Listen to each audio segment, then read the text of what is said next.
हमारे बीच में विराजमान श्री नरेंद्र जी बासु, इनका आपको परिचय देने की जरूरत नहीं है। पहला तो परिचय इनका यही है कि आपको जो ये लाइब्रेरी है, लाइब्रेरी के 03 के पावर आपको दिए, मतलब जो भी सारा संचालन उसका होता है करते पर उसका वो सारा आपको दिया। व्याख्याता के रूप में हायर सेकेंडरी में कार्यरत है, लेकिन इस छोटी उम्र में भी मैं इनकी योग्यता और इनमें जो प्रतिभा है उसकी मैं प्रशंसा करता हूँ। कारण आपने जो पुस्तकें लिखी गई अपने पुस्तकों के लेखन में आपको यहाँ से बुलाया जाता था और आपने पुस्तकें लिखने में योगदान दिया है, आपका अपना नाम आया है। तो उम्र छोटी है, प्रतिभा बहुत बड़ी है, तो इसलिए हमारे बीच में विराजमान है। इनसे कहूँगा कि आप अपनी कोई कविता सुनाएं। सभी को मेरा प्रणाम। कई शायद 1 साल बाद हम लोग वापस से यहाँ इस मंच पे मिल रहे हैं।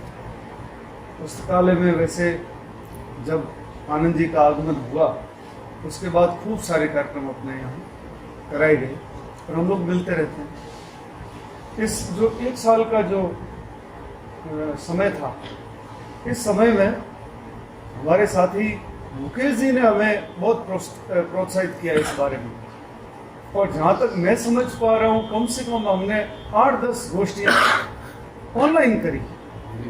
और चूँकि वो व्यक्ति स्वतंत्र होता है, अपने कमरे में उसको रिकॉर्ड कर लेता है मोबाइल में, तो उसने स्वच्छंदता से जो कवि था उसने स्वच्छंदता से उस कविता को अपने कमरे में, बंद कमरे में पढ़ा होगा। और एक मजबूत कवि सम्मेलन, एक मुकम्मल कवि सम्मेलन हमने इसमें कई सारे किए हैं।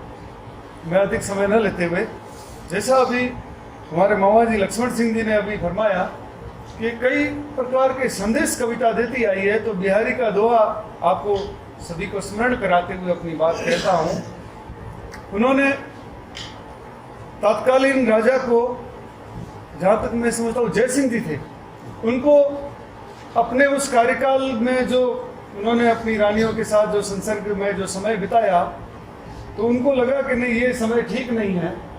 उन्होंने जो कहा था कि नहीं पराग, नहीं मधुर मधु, नहीं विकाससु ही काल, अली कलिसु ही बंधियो आगे कौन हवाल। एक दोहा जब उनके सामने प्रस्तुत किया तो पूरी व्यवस्था को बदल डाला उस दोहे ने। तो वैसे ही व्यवस्थाएं बदलती आई है कविता। आज जो कविता दिवस हम मना रहे हैं, नीरज जी ने बहुत सुंदर पंक्तियां कही, मैं वे 2 उदाहरण देकर अपनी बात को रखूंगा। आत्मा के सौंदर्य का शब्द रूप है काव्य, नीरज ने कहा है, कवि नीरज ने, जिन्होंने खूब सारे गीत लिखे। आत्मा के सौंदर्य का शब्द रूप है काव्य, मानव होना भाग्य है, कवि होना सौभाग्य। उन्होंने कहा मैं कवि बन गया, ये मेरा सौभाग्य है, मानव होना तो भाग्य था। मेरे अभी जैसे मुकेश जी और हम लोग एक काव्य गोष्ठी को अभी अंजाम दे रहे हैं, तो उसका कुछ इनका कल फोन आया, मैं अटेंड नहीं कर पाया, मेरे मुंह में खूब सारे छाले हो गए। तो आपको उर्दू के 2 शब्द बताता हूँ। एक तो है चारा साज। चारा साज मतलब डॉक्टर होता है, और चारा साजी मतलब उसकी चिकित्सा या डॉक्टरी। तो मैंने कल उस पर लिखा, इनका फोन अटेंड नहीं कर पाया, उसके बाद लिखा हमारे मुंह में छाले हो गए हैं, मुश्किल निवाले हो गए हैं, 4 साजी क्या रंग लाएगी, 4 साजों के हवाले हो गए। क्या बात। तो दर्द तो अंदर था, दर्द तो अंदर था, हम खुश मिजाज दिखते रहे। दर्द तो अंदर था, हम खुश मिजाज दिखते रहे, और उनकी बेवफाई कागज पे लिखते रहे।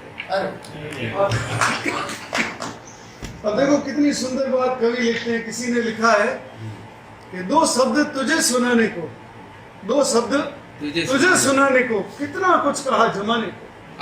तो पता नहीं कितने गीत गढ़ दिए उनके लिए। एक छोटी सी कविता, फागुन का महीना है, आज होड़के लगे हैं, उस पर आज होड़के लगे हैं, उस पर एक फागुन वाली एक गजल सुना।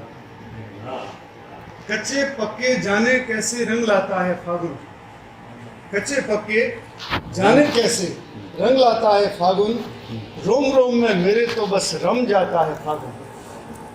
हलदर अपने घर को जाते गीत यही दोहराते हैं, घर के कोने कोने में धान भर जाता है फागुन। सुनी देहरी शीत लहर की अगन लगा जाती है, तपते दिन और ठंडी रातें ले आता है फागुन। तेरी राह निहार रहा जाने कब से मेरा मन, तेरी राहें निहार रहा जाने कब से मेरा मन, तेरा मेरा जाने कैसा क्या नाता है फागुन। अगले बरस फिर आना मेरा आंगन महकाना, धूप शीत बरसात में मेरा ज्यों छाता है फागुन। कच्चे पक्के जाने कैसे रंग लाता है फागुन। धन्यवाद।